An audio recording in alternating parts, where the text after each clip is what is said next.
खबर आ रही है केरल से, जहां एर्नाकुलम में धमाकों के मामले में एक आदमी ने सरेंडर किया है। पुलिस के मुताबिक मार्टिन नाम का ये शख्स है, धमाकों में शामिल था। उसने सरेंडर किया है और ये कहा है कि वो धमाके में शामिल था। सूत्रों के मुताबिक इन धमाकों में पेट्रोल और बैटरी के साथ स्थानीय स्तर पर बने पटाखों के बारूद का इस्तेमाल किया गया था। इस बीच पुलिस को सीसीटीवी तस्वीरें भी सामने आई हैं और सीसीटीवी तस्वीरों में भी आरोपी शख्स नजर आ रहा है जिसने सरेंडर किया है और इस पूरे धमाके की जिम्मेदारी ली है।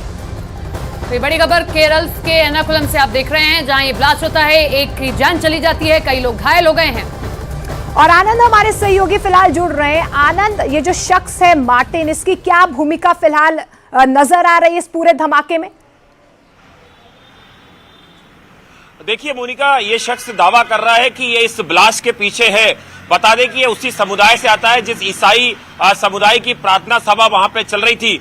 लेकिन अभी एजेंसियों को इस पर शक मंडरा रहा है, क्योंकि सबसे बड़ी बात मोनिका ये है कि इस ब्लास्ट से ठीक एक दिन पहले हमास का जो पूर्व चीफ था, उसने एक तरीके से हमास के सपोर्ट में, फिलिस्तीन के सपोर्ट में यहाँ पर एक वर्चुअल सभा करी थी, जिसमें कि देश विरोधी गतिविधियों को अंजाम देने की बात की गई थी। और जिस तरह से इजराइल का युद्ध चल रहा है फिलिस्तीन से, उसमें अगर हमास की सपोर्ट में अगर केरल में कोई अगर वर्चुअल सभा होती है, उसका खंडन जो है, उसका विरोध भी जो है वो इसी ईसाई समुदाय के लोगों ने किया था, जिनकी प्रार्थना सभा को निशाना बनाया गया है।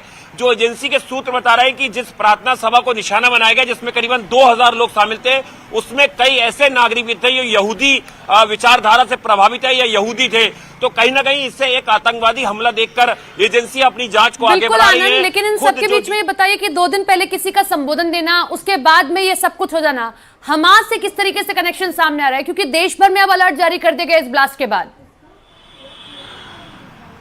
देखिए बिल्कुल सपना, अगर आप इसे देखें तो इसके तार बिल्कुल जुड़ते नजर आ रहे हैं, क्योंकि देखिए केरल में जिस ईसाइयों की प्रार्थना सभा पर हमला किया गया, उसी ईसाई समुदाय के लोगों ने इस बात की निंदा करी थी कि किस तरह से हमास को महिमा मंडित किया जा रहा है केरल में।